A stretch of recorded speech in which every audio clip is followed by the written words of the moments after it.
प्यारे बच्चों, आज हम जो है पुनः वीडियो बनाने का प्रयास कर रहे हैं। कल मैंने आपको द्रव्य के बारे में बताया था, द्रव्य का वर्गीकरण। कल लास्ट टर्न पे मैंने आपको द्रव्य का वर्गीकरण इसके बारे में बताया था, और इसमें मैंने आपको द्रव्य को जो है द्रव्य था उसको दो भागों में बांटा था। याद होगा आपको, एक था शुद्ध पदार्थ और दूसरा था अशुद्ध पदार्थ या जिसको मैंने बताया था, या इसको कहा था मिश्रण। इसको इंग्लिश में कहते हैं मिक्सचर, ये हो गया। और शुद्ध पदार्थ जिसको मैंने प्योर सब्सटेंस कहा था, इस प्योर सब्सटेंस को फिर पुनः दो भागों में बांट सकते हैं, जिसको मैंने बताया था तत्व जिसको हम एलिमेंट कहते हैं, और दूसरा होता है आपका यौगिक, जिसको इंग्लिश में बताया था कंपाउंड। ये हो गया आपका। अब जो मिश्रण है, इस मिश्रण को भी मैंने दो भागों में बांटा था, जिसको हम बोलते हैं समांगी मिश्रण, और दूसरा बताया था इसको विषमांगी मिश्रण,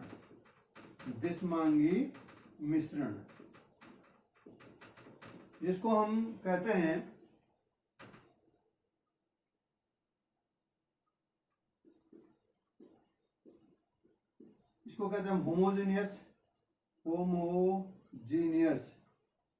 होमोजीनियस मिक्सचर, और इसको कहते हैं हम हिट्रोजीनियस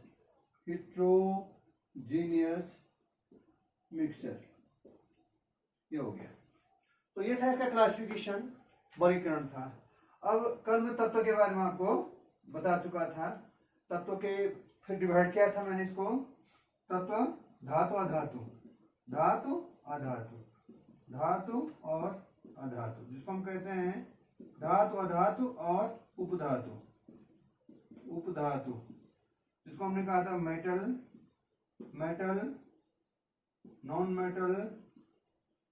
नॉन मेटल एंड मेटेलोइड। तो ये मैंने आपको क्लासिफिकेशन तत्व वाला कल बता दिया था। अब नेक्स्ट हम चलते हैं यौगिक के बारे में। यौगिक क्या चीज है, यौगिक समझेंगे हम। अब हम चलते हैं यौगिक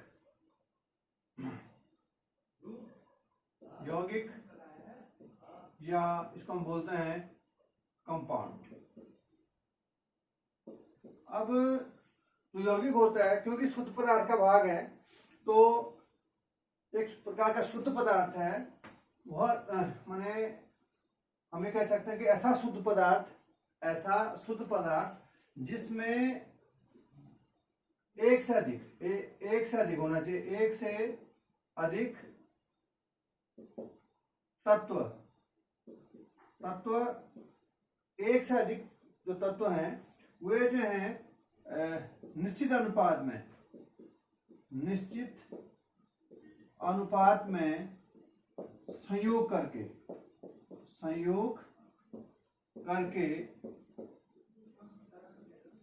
यौगिक को बनाते हैं।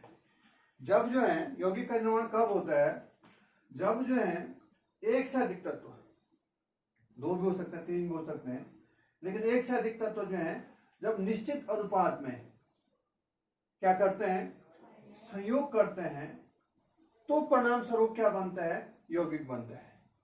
कहने का मतलब है यहाँ पर सबसे बड़ी चीज है यहाँ पे समझने की है, निश्चित अनुपात हमको देखना पड़ेगा। निश्चित अनुपात होगा तभी क्या बनेगा, यौगिक बनेगा। एक से अधिक तत्वों का हो या एक से अधिक परमाणु भी कह सकते हैं, एक निश्चित अनुपात में जब संयोग करते हैं तो यौगिक का निर्माण होता है। अब जैसा हम इसको एक उदाहरण के द्वारा समझ सकते हैं, जैसे पानी H2O, पानी क्या है, एक यौगिक है। ये क्या है, एक यौगिक है, कंपाउंड है। और आप जान रहे हैं इसमें दो तत्व हैं, एक हाइड्रोजन है, एक ऑक्सीजन है। हाइड्रोजन के दो परमाणु हैं, ये परमाणु है, ऑक्सीजन का एक परमाणु है, क्योंकि हाइड्रोजन के दो परमाणु हैं। हाइड्रोजन का एक अणु है यहाँ पे H2 माने एक अणु में दो परमाणु हैं, और ऑक्सीजन का एक परमाणु है। ये परमाणु के हिसाब से लिख रहा हूं मैं। हाइड्रोजन का एक अणु, ऑक्सीजन का एक परमाणु, या हाइड्रोजन के दो परमाणु और ऑक्सीजन का एक परमाणु, रासायनिक संयोग करते हैं। अब जब यहाँ पर हम द्रव्यमान के हिसाब से देखें, भार कहें या द्रव्यमान के हिसाब से, द्रव्यमान के हिसाब से यदि हम देखें तो H2O में क्या है, H2O, एक हाइड्रोजन का जो परमाणु भार होता है, एक का एक होता है, दो का कितना हो जाएगा, एक गुणा गया दो, दो, एक का एक, दो का कितना हो गया दो, और ऑक्सीजन का होता है 16, 2:16। परमाणु भार की बात कर रहा हूं मैं, परमाणु भार, इसको हम बाद में क्लियर करेंगे। परमाणु द्रव्यमान या परमाणु भार की बात कर रहा हूं मैं, या भार, ये है इसका, तो इसको हम कहेंगे 1:8। कहने का मतलब जब हाइड्रोजन और ऑक्सीजन द्रव्यमान के एक निश्चित अनुपात, और वह निश्चित अनुपात क्या है, 1:8 में जब संयोग करेंगे, रासायनिक संयोग करेंगे, तभी जो है पानी का निर्माण होगा। और इसके अलावा यदि द्रव्यमान का और कोई अनुपात होगा तो पानी नहीं बन पाएगा। कहने का मतलब है जब दो तत्व जो हैं, दो या दो से अधिक तत्व या एक से अधिक तत्व जो हैं द्रव्यमान के एक निश्चित अनुपात में यहाँ पे संयोग कर रहे हैं, तो यौगिक का निर्माण हो रहा है। तो कहने का मतलब यौगिक बनने के लिए क्या है, एक से अधिक तत्वों का निश्चित अनुपात में संयोग क्या है, जरूरी है। अब हम ये देखेंगे कि यौगिक के क्या क्या गुण होते हैं, थोड़ा सा हम इसको ये देखते हैं। यौगिक, एक तो यौगिक जो है समांगी होता है। समांगी, समांगी का मतलब माने जो इसके अवयवी हैं, अवयवी का मतलब जिनसे बना हुआ है, समांगी होता है। तो समांगी का मतलब जैसे पानी है, जैसे उदाहरण देते हैं, पानी जो हाइड्रोजन और ऑक्सीजन से बना है, तो हाइड्रोजन भी गैस है, ऑक्सीजन भी गैस है। लेकिन पानी क्या है, आपने सभी ने पानी देख रखा होगा, पानी क्या होता है, द्रव होता है। तो एक जैसा है, मतलब ये नहीं कि आपको हाइड्रोजन अलग दिख रहा है, ऑक्सीजन दिख रहा है, अलग दिख रहा है, ऐसा कुछ नहीं है। तो ये क्या होता है, समांगी होता है। माने अवयवी तत्व जो होते हैं इसके, अवयवी, अवयवी का मतलब जो जिसे बना है, अवयवी तत्वों से क्या होता है, भिन्न होता है। और ये क्या होता है, समांगी, एक जैसा लगता है आपको। कोई भी यौगिक, मैंने पानी का उदाहरण दिया, आपका NaCl हो सकता है, NaCl हो गया आपका, जैसे NaCl हो गया, भी एक यौगिक कह सकते हैं आप इसको, या उसका अमोनियम क्लोराइड है, अमोनियम क्लोराइड, ये कुछ यौगिकों के क्या हो गए, उदाहरण हो गए हैं। तो इसमें ये नहीं कि ये एक जैसा दिखेगा, जैसा भी होगा समांगी जैसा दिखेगा, तो ये समांगी होता है।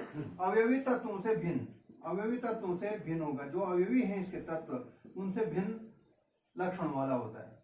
जैसे यहाँ पर आपको लग रहा है कि हाइड्रोजन, पानी में जो है हाइड्रोजन और ऑक्सीजन से बना है, लेकिन पानी, हाइड्रोजन भी और ऑक्सीजन दोनों क्या है, दोनों गैस है, लेकिन पानी क्या है, लिक्विड है। तो ये देखने की बात है, मतलब अवयवी तत्वों से बिल्कुल क्या होता है, भिन्न होता है। अगला जो है इनके जो पानी का, यदि यहाँ पे गलनांक क्वथनांक की हम बात करें, पानी क्वथनांक की बात करें, माने जो यौगिक होता है, अब ये तो ठीक है, पानी क्या है, द्रव है।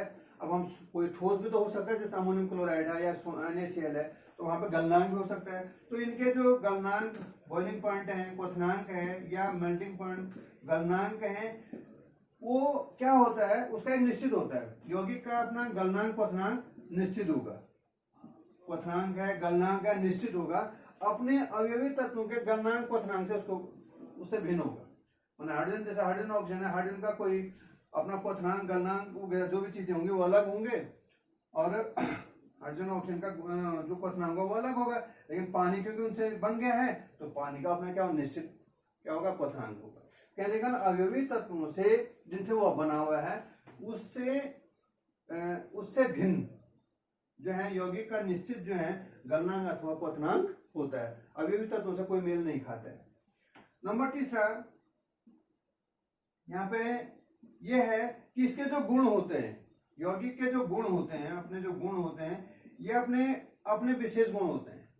माने यौगिक के जो गुण होते हैं अपने विशिष्ट गुण होते हैं, अपने जो है इसके विशिष्ट गुण होते हैं, विशिष्ट गुण होते हैं। विशिष्ट गुण का मतलब इसके अपने गुण हैं, माने अवयवी तत्वों से जिनसे इसका निर्माण हुआ है उसके गुण को प्रदर्शित नहीं करेगा। जैसे हमने आपको कहा, क्योंकि जो पानी है वो हाइड्रोजन ऑक्सीजन से बना है, तो ये हाइड्रोजन और ऑक्सीजन के गुणों को नहीं देता है, बल्कि ये पानी के अपने गुणों को देगा। तो ये इसकी एक विशेषता है।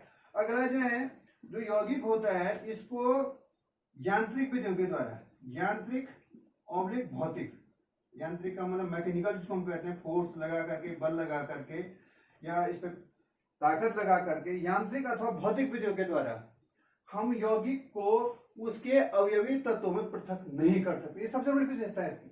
जो यौगिक है, यौगिक को यांत्रिक अथवा भौतिक विधियों के द्वारा इसको अवयवी तत्वों में पृथक नहीं किया जा सकता है। हम ये चाहें कि जो है पानी है, हमने इस पर कोई इसको उबाल दें या इसको कोई हम फोर्स लगा दें या किसी भौतिक अन्य विधि के द्वारा जो है हम ये चाहें तो हम इसको हाइड्रोजन और ऑक्सीजन में पृथक नहीं कर सकते। कहने का मतलब जो यौगिक है उसको यांत्रिक और भौतिक विधियों के द्वारा क्या नहीं कर सकते, पृथक नहीं कर सकते हैं। तो ये था आपका यौगिक के गुण।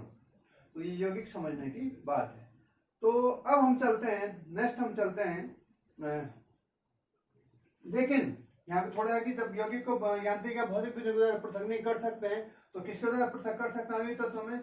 यहाँ पर रासायनिक विधियों के द्वारा, माने जो रासायनिक विधि है, रासायनिक विधियों के द्वारा आप क्या कर सकते हैं, यौगिक को उसके अवयवी तत्वों में पृथक कर सकते हैं। अब रासायनिक विधि माने जैसे सपोज के लिए जैसे पानी है हमारे पास, पानी का उदाहरण मैं दे रहा हूँ क्योंकि पानी जो है वेल नोन, सभी लोग जानते हैं इसको, चित परिचित जो यौगिक है। तो पानी है, ये पानी है, ये पानी है, इसका यदि हम क्या कर दें, इलेक्ट्रोलिसिस कर दें। इलेक्ट्रोलिसिस का मतलब होता है वैद्युत अपघटन। इलेक्ट्रोलिसिस, इलेक्ट्रोलिसिस का मतलब हम इसमें 2 इलेक्ट्रोड डाल दें, उसमें विद्युत धारा प्रवाहित कर दें, उसको कहेंगे हम इलेक्ट्रोलिसिस। इलेक्ट्रोलिसिस का मतलब इसको हिंदी में कहेंगे हम वैद्युत अपघटन। यदि हम पानी का क्या करते हैं, वैद्युत अपघटन कर दें, इसमें पानी में हम 2 इलेक्ट्रोड को डाल दें और उसमें क्या करते हैं, फिर विद्युत धारा प्रवाहित कर दें, तो इसको कहेंगे हम इलेक्ट्रोलिसिस। तो विद्युत अपघटन यदि हम पानी का करते हैं तो उस कंडीशन में ये बन जाएगा आपका, ये पृथक हो जाएगा H2G + O2G। पानी का विद्युत अपघटन करने पर रासायनिक विधि है ये। रासायनिक विधियों के द्वारा क्या हो सकता है, पानी को जो यौगिक को जो है उसके अवयवी तत्वों में पृथक किया जा सकता है। तो यहाँ पे जैसे मैंने पानी का विद्युत अपघटन किया तो पानी जो है हाइड्रोजन और ऑक्सीजन बैलेंस करना चाहें तो उसको 2 लेना पड़ेगा, 2H2। तो हाइड्रोजन यहाँ पे 2 दूना 4 हो गया, यहाँ पे 2 होना है इसको, तो 2H2 + O2, तो ये बैलेंस हो गया है। तो ये हो गया आपका क्या कि रासायनिक विधियों के द्वारा जो है यौगिक को उसके अवयवी तत्वों अर्थात हाइड्रोजन और ऑक्सीजन में क्या किया जा सकता है, पृथक किया जा सकता है। तो ये तो था किसके बारे में, यौगिक के बारे में। अब हम चलते हैं दूसरा पार्ट, हमने आपको बताया इधर द्रव्य का, वो था अशुद्ध पदार्थ। अशुद्ध माने वो अशुद्ध है, शुद्ध नहीं है। अब इसको हमने कहा मिश्रण भी कहा। तो मिश्रण, अशुद्ध पदार्थ को या मिश्रण को, मिश्रण की हम परिभाषा बताएं, मिक्सचर, मिश्रण या मिक्सचर क्या चीज है, मिक्सचर या मिश्रण क्या चीज है। तो क्या है, जब एक से अधिक तत्व, एक से अधिक तत्व जो है, या पदार्थ कहें, तत्व कहो या पदार्थ कहें या यौगिक भी कह सकते हैं, यहाँ पे कुछ भी कहो, एक से अधिक तत्व कहो या एक से अधिक पदार्थ कहो या एक से अधिक यौगिक जो है, क्या एक किसी भी अनुपात में, यहाँ पे यही शर्त है, निश्चित अनुपात नहीं है, किसी भी अनुपात में, किसी भी अनुपात में यदि क्या करें, संयोग करें, किसी भी अनुपात में संयोग करें तो मिश्रण प्राप्त होता है। ये मिश्रण प्राप्त हो गया। क्या कहा मैंने कि मिश्रण क्या है, मिश्रण वो अशुद्ध पदार्थ है जिसमें एक से अधिक तत्व अथवा पदार्थ अथवा यौगिक, कुछ भी कहो, एक से अधिक होने चाहिए, एक से अधिक तत्व कहो या एक से अधिक पदार्थ कहें या एक से अधिक यौगिक जो है, क्या करते हैं, किसी भी अनुपात में संयोग कर लें। निश्चित अनुपात की जरूरत नहीं, जैसे पानी बनने के लिए जो है 1:8 होना द्रव्यमान के हिसाब से 1:8 ही निश्चित था, लेकिन यहाँ पे ऐसा नहीं है। किसी भी अनुपात में रासायन संयोग करते हैं तो क्या बन जाता है, मिश्रण बन जाता है। तो जैसे आप सपोज के मिश्रण, आपने सपोज के लिए आपने शुगर लिया, चीनी ली, चीनी में आपने रेत मिला दी, बालू जिसको हम कहते हैं, बालू मिला दी, तो क्या हो जाएगा, मिश्रण बन गया। चीनी में जो है आपने क्या मिला दी, बालू मिला दी, तो ये मिश्रण बन गया। कितना मिलाया, कोई अनुपात नहीं। सपोज के लिए हमने जो है एक कटोरी चीनी ले ली, मोटी बात कहूँ मैं, और 2 मुट्ठी इसमें बालू मिला दी, मिक्स कर दिया, तो ये क्या बन गया, मिश्रण बन गया। किसी भी अनुपात में मिला दिया, कोई निश्चित नहीं है, तो ये बन गया आपका मिश्रण। तो मिश्रण जो है, जब एक से अधिक तत्व पदार्थ यौगिक किसी भी अनुपात में रासायनिक संयोग करते हैं तो मिश्रण का निर्माण होता है। जैसे आपका हो गया चीनी प्लस रेत, या पानी में आपने मिट्टी मिला दी, ठीक है, ये भी जो है। अब यहाँ पर क्या है, अब जो इसके जो गुण होते हैं, जैसे हमने यौगिक के गुण से एकदम भिन्न होगा। जैसे पहले मैंने बताया था कि यहाँ पर एक से अधिक जो तत्व है या एक से अधिक पदार्थ है अथवा एक से अधिक जो यौगिक हैं, उनका निश्चित अनुपात, जो निश्चित अनुपात में होना आवश्यक नहीं है। और एक चीज और बता दूं मैं आपको, जो मिश्रण होता है ये विषमांगी होता है। विषमांगी का मतलब है इसमें आपको एक जैसा नहीं दिख रहा है। जैसे हमने आपको कहा यौगिक है, तो यौगिक क्या है, जैसे पानी है, पानी हाइड्रोजन ऑक्सीजन से बना अवयवी तत्व हाइड्रोजन ऑक्सीजन है, लेकिन पानी का अपना अलग एक ही समान जैसे एक अपना हाइड्रोजन ऑक्सीजन नहीं दिखेंगे आपको उसमें, लेकिन ये विषमांगी है। चीनी और रेत को यदि आप मिला देते हैं तो आपको चीनी अलग से नजर आएगा, रेत आपको जो है अलग से नजर आ जाएगा। तो कहने का मतलब ये जो अवयवी पदार्थ है या अवयवी तत्व है वो आपको पृथक से दिखने लगता है, उसमें दिख जाएगा आपको। अगला जो है कि जो मिश्रण होता है, मिश्रण को आप किसी यांत्रिक विधि कहें, यांत्रिक विधि अथवा भौतिक विधियों से आप उसको पृथक कर सकते हैं, इसको आप पृथक कर सकते हैं। कहने का मतलब किसी यांत्रिक विधि का मतलब सपोज के लिए आपने चीनी और वो मिला दिया, चीनी और रेत मिला दिया, तो आप चाहो तो कम मात्रा में उसको आप छान भी सकते हैं, हाथ से छान सकते हैं, या भौतिक पृथक्करण भी हो सकता है। भौतिक विधि से आपने पानी में डिजोल्व किया, चीनी घुल जाएगी, ये चीनी घुल गई, आपने रेत पृथक कर दी। तो इस प्रकार से आप जो है इसको पृथक कर सकते हैं। रासायनिक विधियों से तो होगा ही होगा। खैर, अब यहाँ तक कि सपोज के लिए हमने बालू और लोहे का मिश्रण, बालू में लोहा के टुकड़े डाल दे, छोटे छोटे टुकड़े, तो सपोज के लिए आप बालू है और उसको आप पृथक करना चाहें तो आप क्या करें, वहां पर चुंबक ले जाएंगे तो लोहा जो है चुंबक पर आकर्षित हो जाएगा और बालू अलग हो जाएगी। तो ये भौतिक विधियों के द्वारा आप क्या कर सकते हैं, इसको पृथक कर सकते हैं, किसको, मिश्रण को। और एक बड़ी चीज है कि जो मिश्रण के गुण होते हैं, जैसे हमने कहा यौगिक के गुण जो हैं क्या होते हैं, अवयवी तत्वों से भिन्न होते हैं, माने जिनसे वो बना है उस मिश्रण के जो गुण होंगे वो क्या होंगे, अलग ही होंगे। जो यौगिक की बात कर रहा हूं मैं, यौगिक के गुण जो है अपने अवयवी तत्वों से क्या होते हैं, भिन्न होते हैं। अब मिश्रण की हम बात करें, मिश्रण के जो गुण होते हैं, जो अवयवी हैं उसके, अवयवी तत्व हैं, अवयवी पदार्थ हैं, अवयवी जो यौगिक हैं, उन्हीं के गुणों को प्रदर्शित करेगा। सपोज के लिए हमने एक मिश्रण बनाया, चीनी और रेत का बनाया, तो हमारा जो मिश्रण है चीनी और रेत का, वह चीनी के और रेत के गुणों को ही देगा, अलग से उसके अपने विशिष्ट गुण नहीं होंगे, जैसे कि पानी के अपने विशिष्ट गुण थे। तो मिश्रण जो है अपने कंपोनेंट्स की अवयवी या संगठन जिसका उसका संगठन बना हुआ है, मिश्रण अपने अवयवी तत्वों या अपने अवयवी तत्वों का या पदार्थों का या यौगिकों के गुण को देता है। और अगला जो है, मिश्रण का अपना कोई निश्चित गलनांक, क्वथनांक वगैरह भी नहीं होता है। जो भी होगा माने ये नहीं कि उसका फिक्स गलनांक क्वथनांक होगा, ऐसा भी नहीं है। अपना क्या होगा, उसका अपना मिश्रण का अपना निश्चित गलनांक और क्वथनांक नहीं होता है। तो ये तो था थोड़ा मिश्रण के बारे में। अब आप यहाँ पे देख रहे होंगे मैंने मिश्रण को पुनः 2 भाग में बांटा, समांगी मिश्रण और विषमांगी मिश्रण। नाम मिश्रण अगर समांगी मिश्रण तो है लेकिन समांगी है, अर्थात जब ऐसा मिश्रण जिसके प्रत्येक भाग का संगठन, जैसे सपोज के लिए मैं यहाँ पे एक उदाहरण आपको समांगी मिश्रण का बता रहा हूँ। समांगी मिश्रण जिसको मैंने कहा आपको homogeneous mixture, homogeneous mixture. Suppose के लिए मैं क्या करता हूँ, एक टेस्ट ट्यूब लेता हूँ और इस टेस्ट ट्यूब में मैं क्या कर लेता हूं, चीनी, इसमें मैं पानी ले लेता हूं, चीनी है सपोज के लिए, और ये पानी हो गया आपका, शुगर जिसको हम कहते हैं, शुगर एंड वाटर जिसको हम कहते हैं, पानी ले लिया।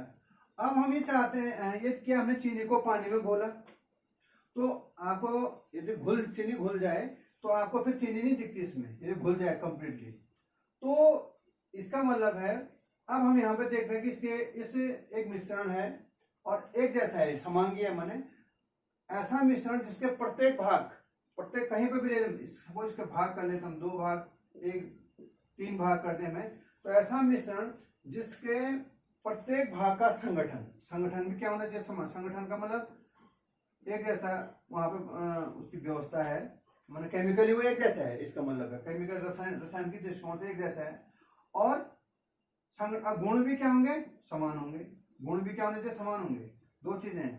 ऐसा मिश्रण जिसके प्रत्येक भाग का संगठन तथा गुण क्या होते हैं, समान होते हैं, क्या कहलाता है, समांगी मिश्रण कहलाता है। होमोजीनियस मतलब एक जैसा दिखेगा बाहर से आपको, और उसका संगठन भी समान होगा।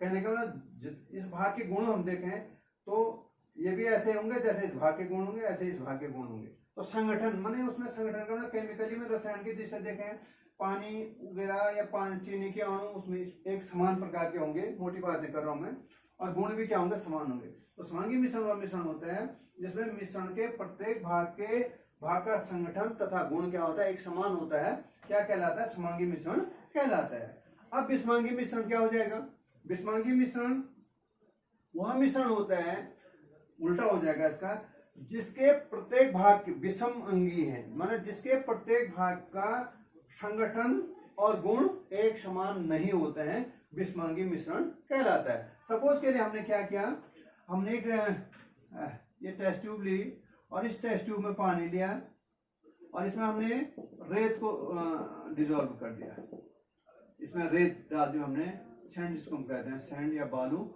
इसमें डाल दी, वाटर है इसमें। तो आप क्या देखेंगे, यहाँ जो है आपको बालू जो है नीचे जो है भारी होती है, नीचे को ज्यादा दिखेगा, यहाँ कम दिखेगा। तो यदि हम इस भाग को देखें, इसमें बालू की संख्या या कणों की संख्या कम होगी, यहाँ ज्यादा होगी, यहाँ और ज्यादा होगी। तो कहने का मतलब प्रत्येक भाग के गुण, इस भाग के गुण क्या नहीं होंगे, समान नहीं होंगे। अर्थात क्या है, विषमांगी मिश्रण वह मिश्रण होता है जिसके प्रत्येक भाग का संगठन भी एक जैसा नहीं है, जितने कण यहाँ हैं, यहाँ ज्यादा है, यहाँ सब ज्यादा है, तो संगठन भी एक जैसा नहीं है और गुण भी एक समान नहीं है। और विषमांगी मिश्रण को तो यहाँ ही देखा गया है कि जैसे आप बिल्कुल बाहर से नंगी आंखों से भी आप उसको देख सकते हैं कि पृथक पृथक निकाय दिखता है। सपोज के लिए हम यहाँ पे एक बार मोटी बात कहूँ मैं, तो यदि हम पानी में ही हमने जो है रेत को घोला या मिट्टी को घोला, तो आपको क्या दिखेगा, पानी बाद में थोड़ी देर बाद जो है मिट्टी नीचे बैठ जाती है और पानी ऊपर रह जाता है। मतलब आप बाहरी से देख सकते हैं कि नीचे नीचे मिट्टी है और ऊपर एक भाग में मिट्टी ज्यादा है, कंसंट्रेट हो गया, ऊपर कम है। तो इस प्रकार से हम ये कह सकते हैं कि मिश्रण, विषमांगी मिश्रण वह मिश्रण होता है जिसके प्रत्येक भाग के गुण क्या नहीं होते, गुण संगठन तथा गुण क्या नहीं होते हैं, समान नहीं होते हैं, विषमांगी मिश्रण कहलाता है। ये तो था द्रव्य के वर्गीकरण के बारे में, मैंने इसमें आपको बताया है। टाइम जो है, टाइम तो मुझे ऐसा लग रहा है ये वीडियो भी जो है बड़ी होने लग गई है। बाकी जो टॉपिक है मैं कल लूंगा जितना संभव होगा, और मुझे विश्वास है कि आपके समझ में आया होगा। आप कोशिश करेंगे इसको समझने का कि यौगिक क्या होता है, मिश्रण क्या होता है, और विषमांगी मिश्रण क्या होता है, समांगी मिश्रण क्या होता है, यौगिक का निर्माण कैसे होता है, यौगिक के गुण क्या होते हैं और मिश्रण के गुण क्या होते हैं। मुझे विश्वास है कि आपके समझ में आया होगा, आप कोशिश करेंगे। Thank you.